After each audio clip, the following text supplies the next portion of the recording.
All right, we are here with Brett Iwanowicz. Brett, how you doing this morning? What's up? I am doing very well today, and you got my last name right. I did. I made sure I was going to do that. Absolutely, my man. I listened to you say it, so I'll make sure I didn't screw that up. Yeah, no, today I'm closing on my third house hack today, so I actually just got notified before this inspection went great, so I'm happy. That's a huge this is your win. Third one? Is my well, yeah. So I'm in my fourth house hack right now, and I just sold my third one. Very cool. That's awesome. Yeah. Congratulations. Yeah. And just kind of generally, what is house hacking? How's it work for you?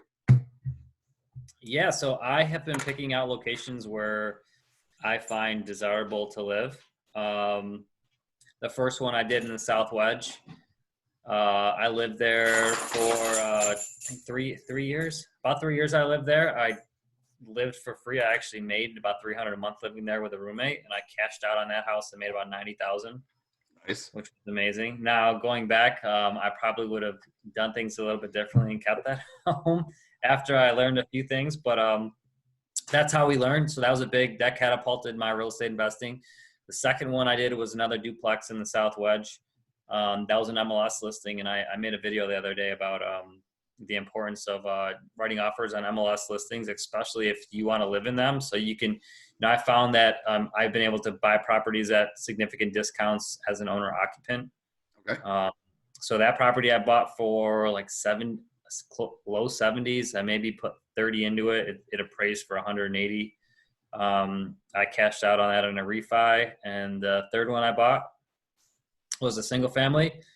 Picked up for around 70. I just sold it for 130. I had maybe put about 15 grand into it.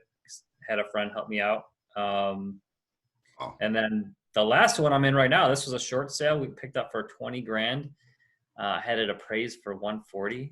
I put a ton of money. I don't know if you can, the background. I can see the backsplash and the custom barn door and first floor laundry and stuff. But we put about 60 grand into this house. Is it difficult moving out of something that nice that you put all that work into and now going to something at the beginning again? I love the process of getting in and designing the spaces. It's incredibly fun for me. I've always been creative, and that's my outlet now is real estate. This house I'm in now, so I have a 2-car garage. I have first floor laundry, 1.5 baths in North Winton Village. So I love the location, but I want a single story home. I think my next home is going to be a single story ranch with a finished basement with a 2-car garage. There you go. Probably in Henrietta because taxes are so cheap. But I know this is your first podcast. So I want to help you out, Shane. Yeah, absolutely. So did you need to interview? Did you need to me to tell people who I am? Because yes, absolutely. That's really the start of this is just kind of what you're currently, what you did. You led into kind of what you're currently doing now. Yeah. So you're leading through house hacking, but yeah, pretty much like, what are you doing right now? What does your marketing look like? What's a typical day for Brett look like? And we'll go from there. Yeah. So for those of you guys that don't know me, my name is Brett Iwanowicz. I was born and raised in Rochester. Graduated from St. John Fisher College with my bachelor's in business, concentration in human resources. Did not use that. However, it did help me get into we'll say a partnership, somewhat of a partnership. That's how I got started in real estate. But it took me about 10 years to climb out of my shell and start asking for help. So that was so the last 3 years are really what kind of catapulted my real estate investing. And that was me just growing personally through personal development, understanding that, how important failure is and how to become a problem solver and the importance of communicating and listening, how to really listen, which is asking the right questions, and the importance of, money is just a byproduct of adding value. So finding ways to bring more value to people. And one of the things that I felt like were important for me, I hired a coach about 1.5 years ago. His name's Steve Cook. He wrote the book. He's the founder of Lifeonaire. A lot of people have actually read his book. It's funny. I just spoke to someone yesterday who read his book. It was another investor that I hadn't who reached out to me from, which he was randomly calling investors on Google, and he found I have a friend, Jason Holland in Birmingham, and he called Jason, and Jason said, "You should talk to Brett back in Rochester." Oh my goodness. That was interesting. In any case, Lifeonaire talks about certain principles of financial independence, and one of them is building a business. Number one, leaning out your lifestyle. So that's one of the things I've been focusing on over the past year, like getting super lean with my personal expenses. I stopped marketing for months and just figured out how to do that for cheaper and using the most effective methods. So it's almost like the past 12 to 18 months, I've literally prepared me for what's happening right now. Can't say that I'm as comfortable as I'd like to be, but I'm sitting on maybe 20 months worth of cash. If anything happened, I could support myself for 18 to 20 months. And support my business. So what Lifeonaire teaches is, I've been trying to get all my expenses covered by passive income. So the faster you can own your time, the faster you can go out there and start working on additional streams of income. So that's where I am right now. I don't pay myself a lot of money. I only pay myself about $40,000 a year because I'm single, and that's all I need to live on. And that covers my traveling. I probably travel 10 to 12 times a year. I want to do more traveling. Food, it covers my car. So I do a lot on $40,000 a year. And any additional money, it just goes back into redeploying it into the business or acquiring real estate. Wow, that's really awesome. I mean, your marketing strategies, you said, changed to cut loose, some of the expenses, and you found other strategies. Have they been as effective, or is it kind of a get what you pay for scenario? Yeah, a lot of people locally here, they focus on direct mail, and it is highly effective. But as you know, it's a completely saturated market. However, so I have a friend, Christina Kraus. She's awesome. She owns a company called Postal Impact. She's also in my mastermind. She services that, I don't know, I don't want to say have the wrong number, but like the top 1% to 3% of national real estate investors. These are, high net worth $1 million individuals sending out like 30 to 40,000 mailers a month. Wow. So she aggregates and collects a lot of data. So she has a lot of information to share that tells a story through that data. And I get to be part of that and understand what's going on nationally at a much deeper level than most people get to see. So she mentioned something, if you have a lead that comes in, unless they tell you to F off, consider them a lead. You can't just throw them to the wayside. So follow up, I think around 120 days, your percentage of closing goes up to like 60 or 70%. Okay. So how many people are spending that much time following up with leads?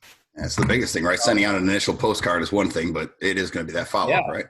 Yeah. So right now I've been spending the last 2 months working on my systems, and I have like 7 or 8 different marketing campaigns, and I've built out follow-up procedures for every campaign. So I have like 10-day follow-up procedures, 14-day follow-up procedures. I have quarterly,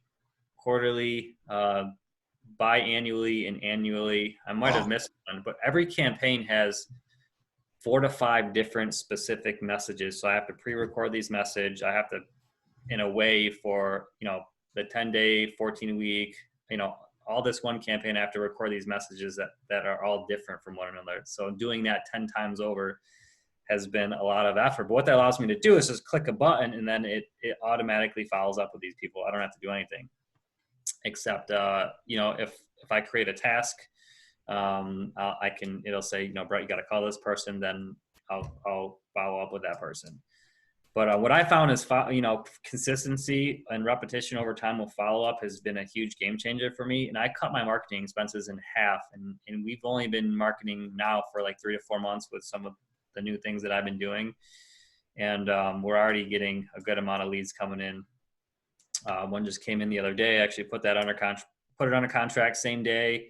But what I'm finding is that I'm 6 on my campaign I started about a year ago. Right now is where I'm starting to put those properties under contract. So We're going 6 to 7 months out from my initial contact with these homeowners. Wow. All right. That's so that does a long prove that. time to follow up with people. And 6 to 7 months ago, they needed to sell then. Sure. So just imagine, having someone following up with them consistently, monthly, weekly for that long. Who else are they going to call when they're ready to sell? That's going to set you apart from, you know, the rest of the guys that are not following up like that, right? That should attribute to your success. You've got two. Go ahead. No, I'm just, the follow up is where a lot of people fall short, and it's about in communicating. I think communicating their message, because I think one thing that drives me nuts right now, and I'm going to get a lot of hate on this, is how many Facebook ads have you seen lately for like, we'll pay cash for your homes? Constant. Yeah. So I think there's 5 or 6 different people. So what if, like, my whole idea, I don't want to do what everyone else is doing. Of course. And if you have 5 or 6 people all having the same message, we'll pay cash for your homes, which, like, how easy for you to stand out as an investor if you just change your message? I mean, it's not simple here. It's not brain surgery here. Like, just come up with a quicker message to stand out. It's pretty simple. Yeah, I mean, I still have bandit signs, right? There's still bandit signs that you still see on the side of the road. You know, Davey buys houses and so buys this house. But you're right. I mean, Facebook is just replacing that bandit sign, but it is the same message. You know, we're just buying houses cash. And, you know, that's what I like from what the message you put out. It seems like it's more than that. You know, it's not just, I'm looking to buy your house cash, but it's digging more into the reason why they might need to sell their house. And then how do you solve that problem? And that's, I think, where you're touching people correctly. Yeah, I think that's, Shane, you brought up, that's a great point, because it's easy to buy someone's home. It's not easy to solve the problems that come along with it. Sure. And, I mean, buying a house is one thing, but I mean, right, everybody's individual, my reason for needing to sell my home compared to, you know, Bobby's reason to sell his home could be completely different things. Yeah. And you have to be, like, patient. I mean, I've had about 6 or 7 conversations with a wonderful woman in Delaware. I won't say her name. Okay. She's awesome. I've spent a lot of time with her, and she knows she needs to sell the home, but most homeowners, I don't know if it's just fear or a connection they have with that property, but I will say, do you need to sell the home? And they'll say yes. And then they'll come up with 5 excuses why they can't sell it. So I have to go through that whole process with again. All right, now you just told me you need to sell it today. Like, you want to sell it today, but now you just created 5 more excuses. So I have to run through all those, which those are called deal killers, and walk them through them one by one by one. Sometimes that can take months to get them through all of them, to understand what's happening and how serious of a situation they're really in. Where are you? So you said like a short sale is where you bought this current home you're in. Yep. So these are distressed, maybe not distressed properties, but distressed situations that you're finding? Yeah. I mean, to be honest, I think when I first got started, this was one of the first campaigns that I sent out postcards. And I think I bought lists off of ListSource and found this home. But he found me on Facebook and followed back up. Oh, wow. So that was just a blessing from God, to be honest with you. I don't like to say luck. Well, luck is where preparation meets opportunity, right? Yes, so it does. Yeah. Luck favors the prepared, for sure. Yeah, and he reached out, and he was already living in an apartment with his 2 daughters. He was back and forth trying to maintain this home. It was definitely, I'd say, more on the distress side. And we were able to put some cash in his pocket through the relocation incentive that banks will do for short sales. And he was happy. He got this. I mean, he had like 3 or 4 different liens on this home that all got extinguished when this property was sold, that were forgiven. Yeah. So it was a win for him. He got a little cash to move, and I have an awesome property to live in that one day some other homeowner will get to enjoy for an extended period of time. Well, it's a win-win-win right there, isn't it? For sure. How long have you been part of Lifeonaire? Just want to come back around to that. Yeah, so Lifeonaire I've been somewhere around 18 months, I'd say, a little over a year. Okay. Started by reading the book, just came across it, recommended it to you by somebody? Mike Wagner, when he was doing the Tri-County REI, I don't know if you ever went to any of those meetings. No. That was like in the Finger Lakes region. Mike Wagner, I guess his business is the Storage Rebellion, so he coaches people how to buy storage facilities. Sure. So I'm actually part of his university. So oh, you are? I am part of the Storage Rebellion University. Got the sticker and all. So that's awesome. That's actually been my goal, is to find a storage facility. Mike's awesome. He is one of the most, I mean, he's one of the smartest people I know. But he is the type of people that you'll find in Lifeonaire. And he brought out Jason Wojnarowski, Jason Wojo, we call him, who's, I think, the president of Lifeonaire. He came out and did a pitch at one of their REIA meetings. It was an hour long, and they were here to do a 3-day event. It's like Get a Life Getaway, they call it. And it's a 3-day intensive of building the vision you want for your life. And I knew that, so I've always had this burning inside of me of something, not that there's anything special about me, but that I have a greater purpose, right? I think we all have a sense of that. Some of us choose to suppress and ignore it. And I think that's where a lot of people become bitter as they watch people find success around them. But I knew there's always been something there special. So I was like, I want to grow. I already started my journey on personal development. So I went in there and just laid all my cards on the table. Like I shared the pain that I was struggling with. I shared all the successes, the losses, and I just gave as much as I could in that 3-day. And at the end of it, Jason asked me, hey, do you want to be in the founders mastermind group? He had opened it up to take on another student, which was Steve Cook. And I didn't know Steve. I didn't know who Steve was at the time. And I'm like,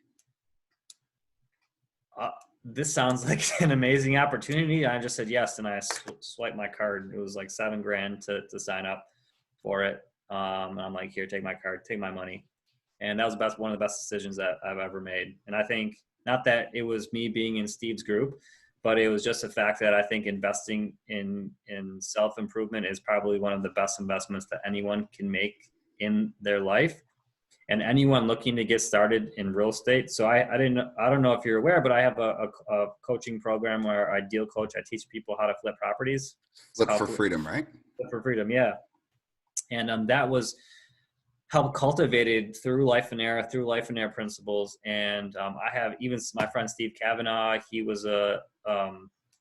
just moved to Florida. And he has a hashtag LLOV, living life on vacation. And he's been able to build this amazing lifestyle through real estate investing. And he teaches coaches how to do deal coaching. So I went out to he invited me out to West Palm Beach. I had already started building out my platform for that. And came back home and put in some of those things into my business and got it up and running to where I want it to be. But that all came through Lifeonaire. Is Lifeonaire gave me the vision.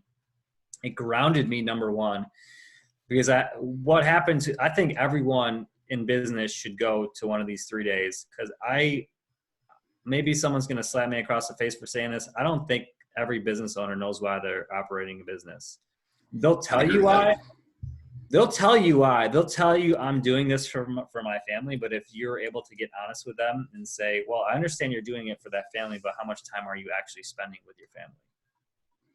So then their answer is, well, I have to sacrifice now to maybe one day spend that time with them. And the truth is that's not true. That's a lie that most business owners tell themselves, that they need to sacrifice what's most important to them now for the greater good of what they may have later in life. And most people sacrifice those things and regret it later. I'm guilty of that myself. I mean, I would agree with that. You know, I think everyone, at least at first, is, generally speaking, it comes down to realizing that money is just that. It's just money. And I spent a lot of my 30s just chasing that almighty dollar. I got a job that paid me more than I ever thought I'd be able to make. I think when I hit my 40 mark 2 years ago, something clicked in me, and I felt that there was something else out there for me. Almost like you said, wasn't feeling like I was something special coming up, but it's just, something was nagging at me. Something was telling me that there's something else out there, and wanting to try to find a way to gain time and still enjoy my life with my kids. That's one of the best things I've been able to do during this time off here is getting awesome. My kids. I mean, I haven't spent this much time with my kids since they were born. So this has been absolutely amazing. Yeah, it's been great to me. So I hear people complaining. I'm the guy running around with a smile on my face all day because I'm having a blast with these guys, because that's what it's really all about. And I think real estate it has given me that opportunity. I'm one deal in. I did, one burr with a house, but it did work.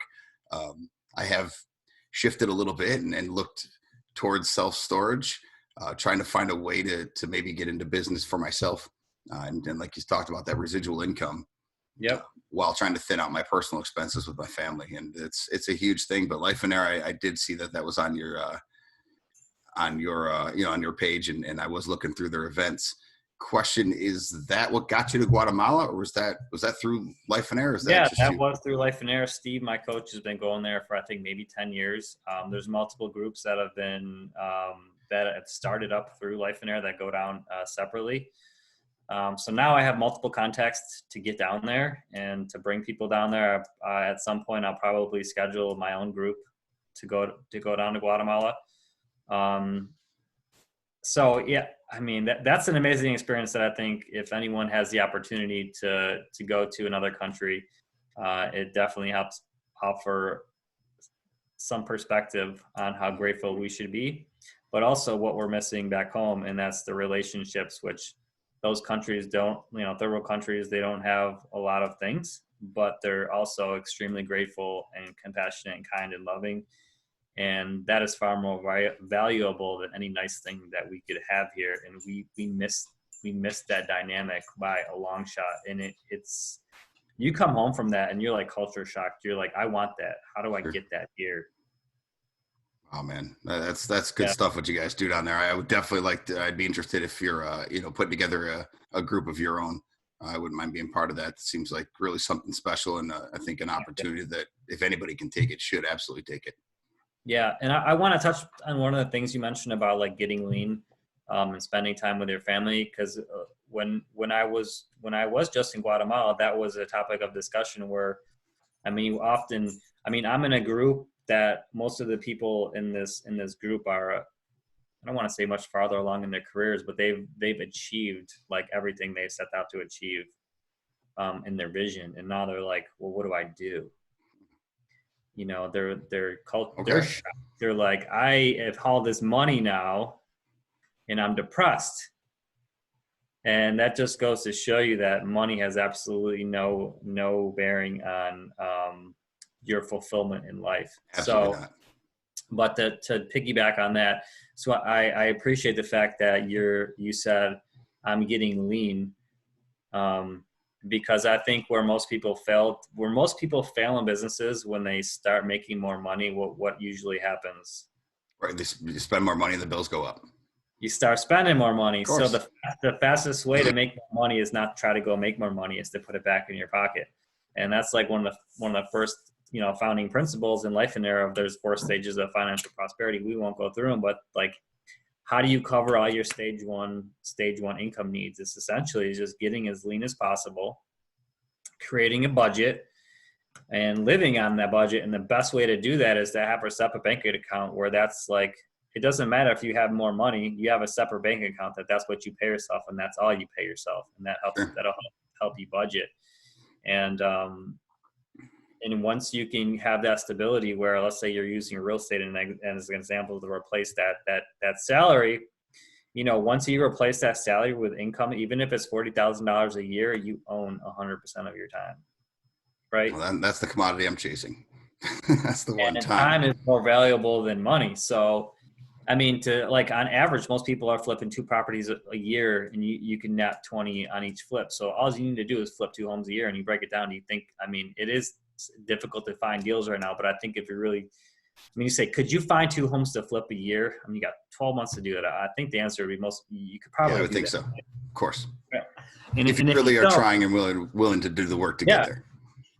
Yeah, and if you don't, all right, you just do better next year. Sure. Or you answered your own question. You do one, and you got an extra $20,000 in your bank account. Doesn't hurt. Right? Yeah.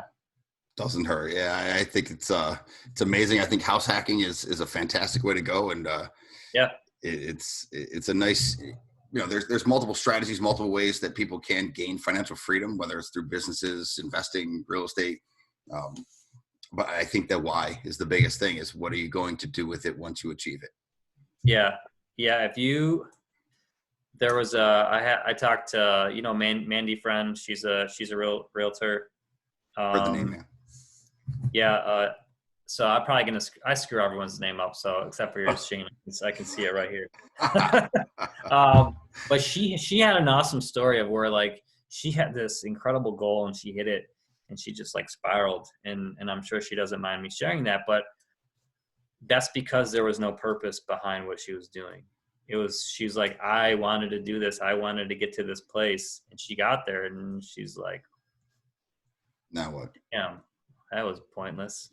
Ouch. Yeah, yeah. So your vision is your purpose of why you're doing something. So without that vision, there's never the fulfillment you're looking for, and you just keep searching for it in places that'll never really fulfill that longing that you have to just to be full. You know what I mean? To be happy. Wow. See, man, you're deep. This is why I have you on here. You're reaching out, you're touching people. This is good stuff.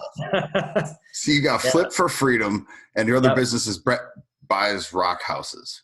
Yeah, so Brett Buys ROC Houses is essentially my acquisition business. That's the name that I market the sellers through. The Flip for Freedom is the coaching platform, and what Flip for Freedom is deal coaching. So I teach people how to find, fund, fix, and flip properties. And I think there's a common misconception about coaching, because a lot of coaching platforms are really platforms that just trade and share information. And coaching, if my students are coming into this and they want to flip a property, I'm not telling them what to do. I have a small boot camp of folders of things that they'll need, tools that they'll need, calculators and things like this in the market. But we come up with a plan and I hold them accountable. And if they're not taking action, then I can't help them, because they have to say, Brett, well, what do you think about this scenario? And I'll say, well, all right, well, what would you do? And then we walk through that process, and then I'll guide them to the right answer. So I think, as a coach, if me giving someone the answer or telling someone what to do and how to do it is not helping anyone, because ultimately the way we learn is by taking action and through problem solving. So my students, they take my confidence that once we get to a certain place, I already have things available for them to not have to worry about it. So most people, when they want to get started, they say, well, I don't have the money. I say, well, don't worry about the money, because I have lenders. I have a network that we can tap into. So we focus on finding deals, and the problem with people finding deals is they don't create the time to do it. They don't make it a priority. So then we have to figure out, well, what's taking priorities over this in your life, or what other issues are having in your life. So it goes much deeper than real estate. So I'm coaching people through life and business at the same time. There's a lot of things that can stop somebody from moving forward with the plan, right? I mean, it's not just, I don't have money. It's I don't have money and I don't have time, or I don't have support. Yeah, exactly. I think support's the big ones. The truth is, like, if you're going to get to real estate, you're going to trying to do it on your own. You're going to pay with time and money. Right. So time is valuable. So why not fast track your success by you're going to pay now or later, so why not just work with someone? And paying someone could be just a joint venture. You find a deal and say, hey, I have a deal. Let's JV on this. Let me walk you through the steps. Yeah. And the thing is, people get so greedy. I put my hand out there so many times and said, I'll help you, but this is what it looks like. And I never hear from them. The truth is, like, if you are a beginner investor, I have a friend, Alex Pardo. He's awesome. He's a wholesaler in Miami. He has a podcast called Flip Empire. He's been doing that for years, 6 or 7 years. He's a wealth of knowledge. That guy is amazing. But he just put up a post today that said, this is one of the best times to get started in real estate investing. Let's partner up. You want to get started? We need to work together. And that's the truth. When someone brings us a deal, we're not trying to steal money from that deal. Like, we have a ton of value because you wouldn't be able to do that deal on your own. Right. So essentially, you're paying for education through equity in a deal. And the goal is for me to get you autonomous so you can go out and do that on your own. Any education worth getting, you should, have to pay something for. Exactly. I mean, and the truth is that people aren't willing to pay for something, they're not going to value it. And that's why some of the most successful coaching platforms are the more they're on an expensive side. I mean, it's not cheap to get into my coaching platform. It's $8,000 up front to get in. And the truth is that money isn't for me because I actually pay that back. I pay that in thirds back, where the goal is to flip 3 properties, and I pay that back in thirds. People need to feel the pain, otherwise they're not gonna do anything. Well, sure, if it was free, you'd have 1,000 students tomorrow, right? I mean, that's Yeah, and I want to work with people who are going to be serious and say, look, I'm going to pay you this $8,000. I'm going to try my hardest to get that back as fast as possible. Well, you said you swiped your card for 7 on that program, and it was the best decision you ever made. Yep, best decision I ever made. Yep, I think if you talk, I mean, I have my buddy Cody. You met Cody, right? Yeah, absolutely, Cody Schmidt. Yeah. So Cody's out in Charleston now. He's actually working for my friend Christina, and he's met and is networking with some of the top investors in Charleston. He's like, just think of the biggest investor you know here and multiply that with like 10, 100 times what they are here. But the moral of the story is, he says these people got there by helping each other because they understand the value of time and money. And if someone comes in and is willing to take action and they have value to bring, that other person will work together with them to get them to that next level. And then that person does the same thing for someone underneath them. But I don't think a lot of people here understand that concept. You don't see a lot of it. No, I think you find a lot of short-sighted plans, or people just can't see past that first deal or that first buck, really. Yeah. They just can't understand that, what that one deal, what that one thing could turn into. And for me, being in the dealership, I can put that into perspective of, I may have a customer where, due to their situation, we need to adjust their numbers accordingly. We'll put it that way. And sometimes we'll have to go a little bit further than maybe we're generally comfortable with. But the end result is then when their son or daughter, neighbor, friend, coworker needs a car or needs something else, they're willing to go to you because you did help them up front in that first one. And that relationship ends up, everything just falls into place after that once that relationship has been developed. Yeah. So what you did was you said the money's not as important. Like businesses still need to make money, but you set that aside and said there's more value in the long term by this person telling this person who tells this person. And now instead of one customer, we have 20 that came in from that one person. Absolutely. I mean, it's again, big picture. That's down the road. I mean, that's why, you have to spend some money up front to make money. I mean, that's just the old business adage, right? I mean, so people that are not willing to, again, if they're not willing to feel that pain, they're not willing to step forward. So anybody getting into this venture with real estate investing, they're going to have to know they're going to have to put something up, right? I mean, that's what does Brandon Turner call it? The deal delta, right? The time, the money, the knowledge, right? Or the hustle might be somewhere in there. So you got to have at least, 1 or 2 of the 3. Somebody else has the money, but if you've got the hustle to go find those deals and come to someone like yourself and say, hey, I found a deal, but that's about the extent of what I know what to do with this thing. I've got it on my lap and I don't know what to do. Then give a little some of the pie. Timing was perfect. I just partnered up with an 18-year-old. This kid's way smarter than I am. And he's hustling his ass off, man. I can see like 12 months from now, I have no problem saying that he'll probably add another 20 to 30 plus of income working with me. Wow. In his pocket.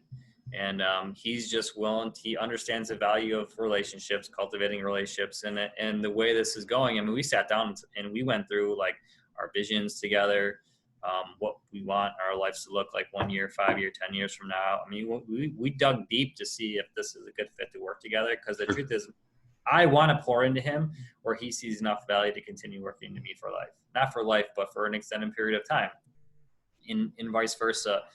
And one of the things we talked about is like, hey, I have a number I'd like to hit in this business. Once we hit that number, if you can do that, I'm going to give you a high percentage of equity in our deals. So the potential, it just depends on how much time and effort he wants to put in, and he's freaking kicking ass. That's awesome. I haven't met anyone like he's just on fire, man. He is awesome. And if you can find those people to partner with, man, like if you can trade that value, it's sure. A grand. That's amazing. Man, you've shared a lot. It's been awesome talking to you. I've got a couple little questions here, but is there any, this is kind of your open mic session. Is there anything that you wanted to get out there, throw out there, make sure that we talked about before we get into some final questions?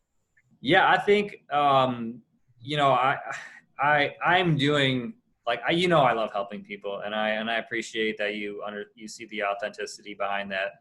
And like I'm mentoring someone at Open Door Mission right now through the alcohol recovery program, and that's awesome for me. It's not the money, it's real estate gives me the time to do the things that I love. And I'm having more people reach out to me saying, how can I get started in real estate investing? And those are the people that I don't want to make all the mistakes that I made and take 10 years to make that leap like I did. Sure. So right now, you know, once we can get back out, I'm going to have a real estate meetup luncheon. So I have a group on meetup.com. I am open to answering questions on my private Facebook group. So if anyone wants to sign up at Flip for Freedom, there's a private group on there. I can let you join. Like I will walk you through deals.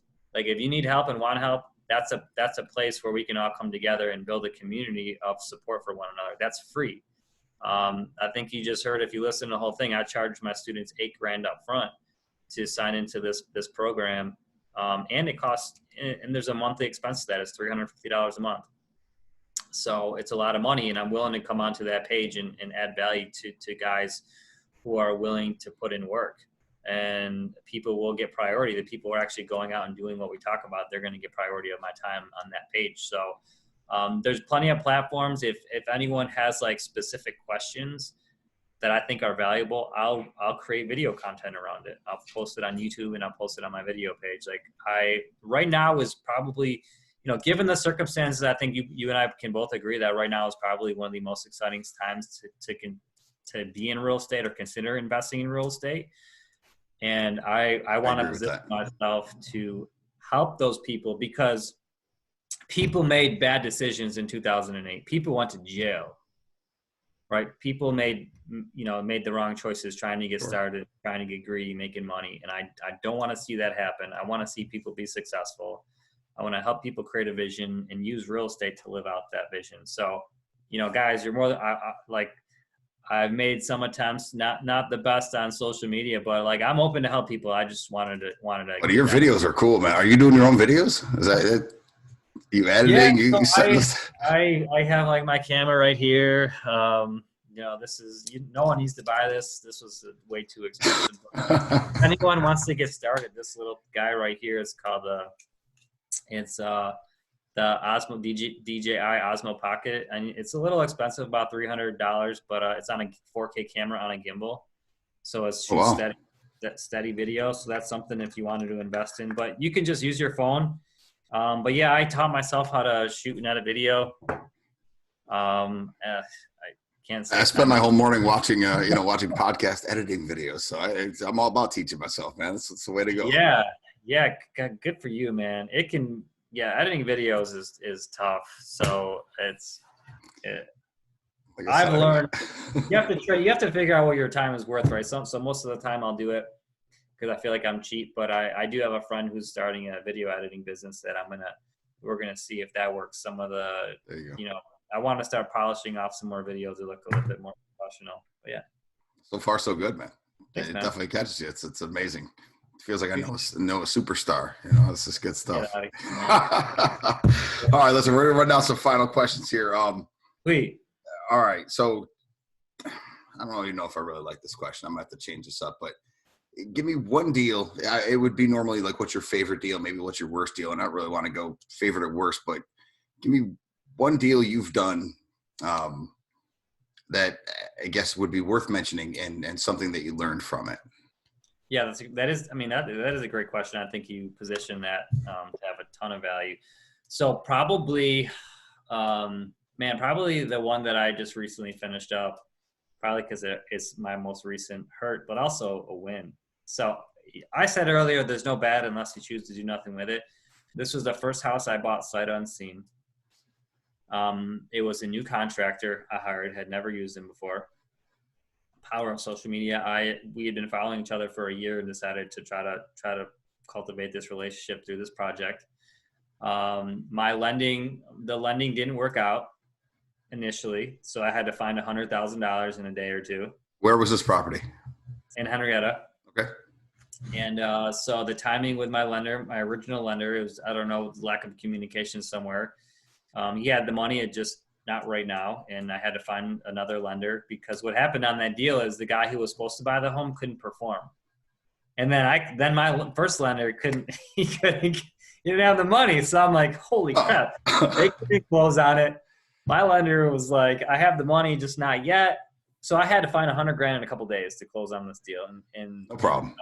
And yeah, it's like, hey, let's get $100,000. So I found someone to fund that deal, thank God. And that's the importance of adding value and being honest and having integrity, where you can just call around and say, hey, I need $100,000. And I know people are doing that on much higher levels than I am. So we found the money. Everything on that project went wrong. I had to redo all the plumbing. Again, I bought this house sight unseen. I budgeted, I added about 20% of my budget, and I think I ended up going over budget, like around $14,000 or $15,000 over budget. That's a lot. I think that's the most I've ever went over budget. All the electrical had to get redone. There were hidden boxes everywhere, drywalled over. The guy. You're finding electrical boxes behind the drywall. Yeah. Well, in the ceiling, you have lights. They covered up boxes. Like some boxes were shorted out. They were hidden, so we had to trace them and find them. There were wires ran with extension cords and whatever wire he could find to wire things. Like it was just like, hey, there's a speaker wire. Let's use that. Just wow. Even a lot of the trim in the home, we were going to try to save it. We tried to put it all back together, and it was like a puzzle that we just couldn't find the right pieces. So we had to scrap everything. So I had to redo all the plumbing, redo all the electrical, redo all the trim. And on top of that, in the basement, the windows, they were just like single pane metal tracks. It was a raised ranch. So I needed to make that space livable. And without seeing it, I didn't realize that I wouldn't be able to do that with those windows. So we had to buy double pane windows, and to get those set and framed in to look appealing was a huge expense in itself. So the good part is, here's the great part, guys. Number one, I bought this sight unseen because of the location. I knew I could force higher equity because I can get creative, and my rehabs are I'd say they're probably better than most people's. And I'm not saying that with any pride. I think they are. They're fun. They're creative. They're outside the box. I spend a lot more money on fixtures, higher end fixtures. And then I get creative with the design work. Like this one, I did a nice electric fireplace with a sweet mantle, and got creative with tile work and some custom handrail and some other things, some nice colors. So I knew I could force that purchase price higher through my renovations, and I had someone buy it before I even finished it. And I was able to get what I wanted for the home, and I didn't have to pay a commission listing it. So I was still able to come away with around $15,000, considering I went over budget 15. Yeah, it's not bad. Not bad. So that was a huge win. I learned a ton. My contractor learned a ton. Every year, my contract gets better and better. I think that's, if you guys want to watch my videos, Shane might be able to share. But like, what you need to talk to your contractor about, like setting expectations. I had a 3 or 4 different changes that I made to that, and it's perfect. Okay. So now when I go through a project with a contractor, they give me their scope. I create my scope. I put it in my contract, and then I will read it to them line by line by line by line and say, do you understand? Do you understand? Do you understand? You sure? Sure. All right, we're gonna keep going. Do you understand? So when at the end of it, they don't have any excuses. And I think that's the key to having a successful relationship with a contractor. And then I know I'm kind of going off topic here, but I think it's extremely valuable when things go wrong.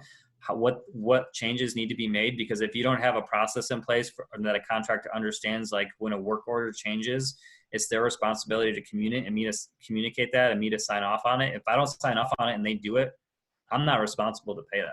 Makes sense. So communicating that up front. Of course, if I'm an honest guy, but I need to know where the budget is. And if we can't communicate effectively, then it's just not going to work out, and they can lose money on those projects if they're not willing to do that. That makes sense. Yeah. Okay. What was this deal? What's the best advice? There we go. What's your best advice you've received up to this point, and why? Oh God. What if someone gave me this advice like 10 years ago and I'm just following it now? You followed it. Have 6 months of your salary set aside. Okay. Yeah, no, that's huge. I think that one is, it just comes like financial integrity, financial responsibility.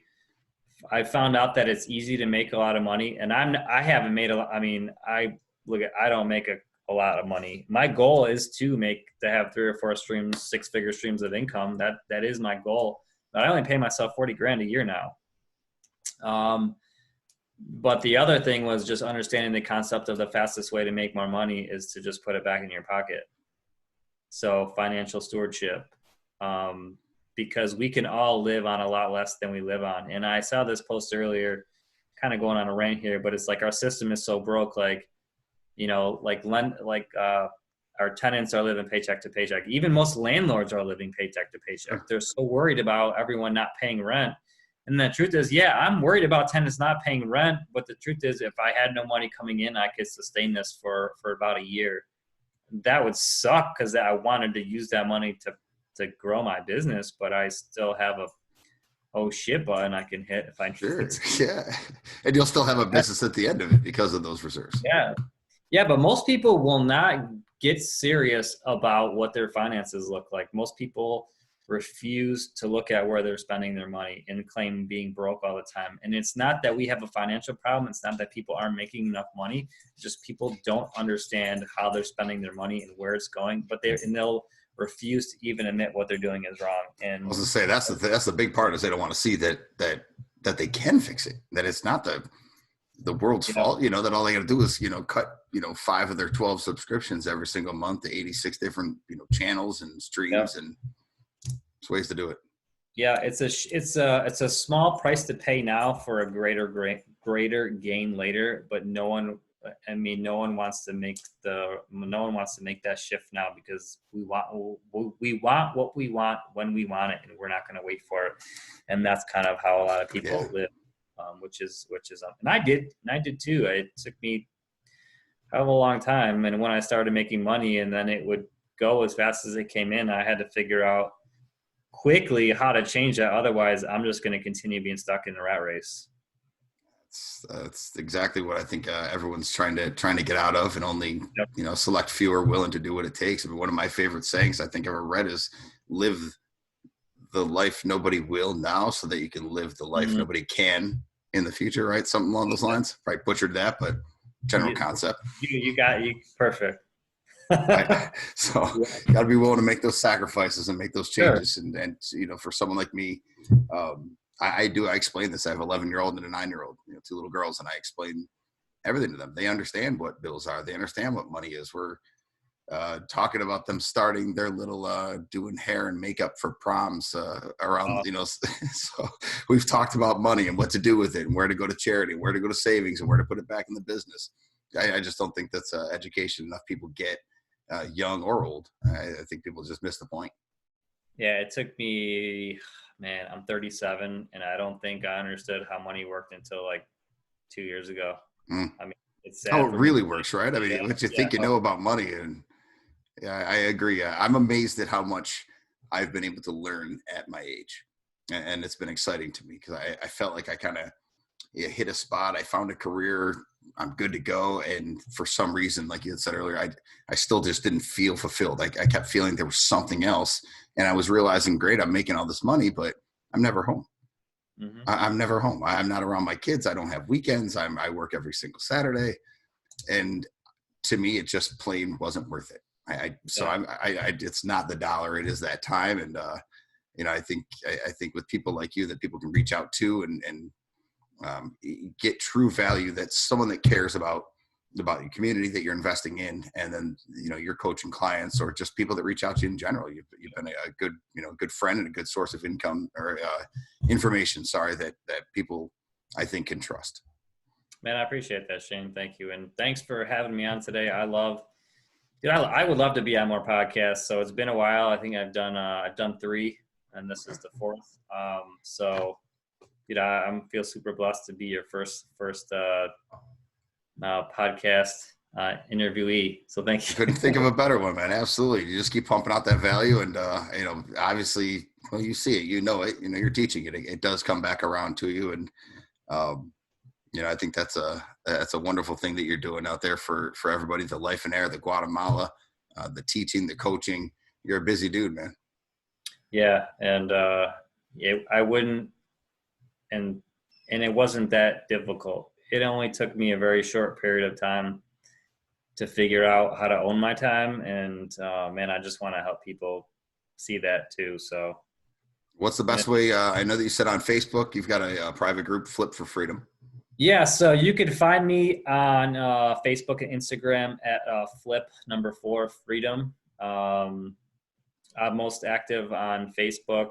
Probably I don't probably not the best communicator on the messengers. So email, it's Brett, and Shane can share this in the text. It's just Brett at BrettBuys, BUYS ROC So Brett at BrettBuysRockHouses.com. You can email me. But what I'm trying to do is I'm trying to funnel everyone to that private face group page, because I time block my schedule, and anyone who has real estate related questions is going to be time blocked, where I'm going to that page specifically to answer people's questions. So that's where people are going to get the most value, is on that private Facebook group page. And Very if you cool. have a deal you're interested in, you probably want to just send that in an email. And what I will say, I don't want to go off on a tangent here, but when you want to work with an investor and you have a deal, don't just give them the address and expect them to do the work. That's the biggest mistake that people make, is say, hey, I found this property. Sure, copy and pasted something off Zillow and emailed it over to you.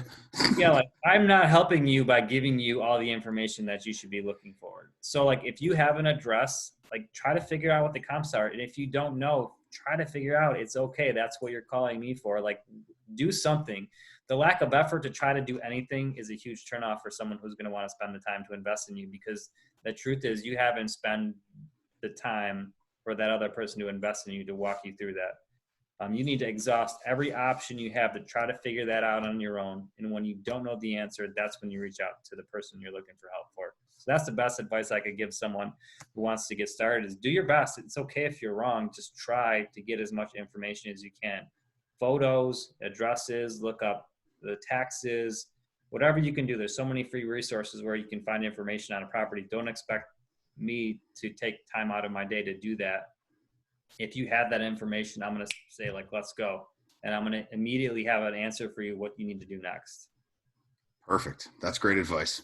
Great advice. I agree. I think a lot of people they don't really know how to approach someone like yourself all the time. And, it's good to know that they need to prep themselves and have some of that information and do some research, because it is free. I mean, listen, there's a lot of common sense involved with this. And, I'll tell people all the time, if they come up to my sales desk and ask me a question that they could have Googled from their phone, I just look at them for about 3 seconds and they know exactly what that means. That means you're not getting the answer out of me. You can find it. It's out there. Go find it. So that's, you gotta, it's just the way to do it, man. It's a little bit of self-management, self-teaching, and a little bit of work ethic goes a long way, I think. Yeah. It's amazing. I don't remember where I read this, but it's you'd be surprised at what people can figure out on your own if you just allow them to do it. Like you just did. You're like, well, I'm not giving you the answer. And if they go find the answer, right? That's just, sure. So we don't my favorite answer to questions for my salespeople is, that's a great question. I can't wait to hear the answer you find. I love it. Pretty much how I respond. That's like me saying, or someone saying, hey, Brett, what do you think this house is worth? And me saying, well, what do you think it's worth? Yeah, exactly. I can't wait to hear your answer when you come up with it. Yeah. I look forward to that. We'll see if our answers are the same. Yeah. All right, man, I'm going to let you go. Brett, it's been awesome having you down here. I really appreciate it. Guys, reach out to Brett. He's doing great things. He can absolutely help. You brought a ton of value today, and I think the listeners really appreciate all the information you shared. Sweet. Take care, guys. God bless, Shane. See you, man. All right, we'll talk to you, buddy. We're out. Later.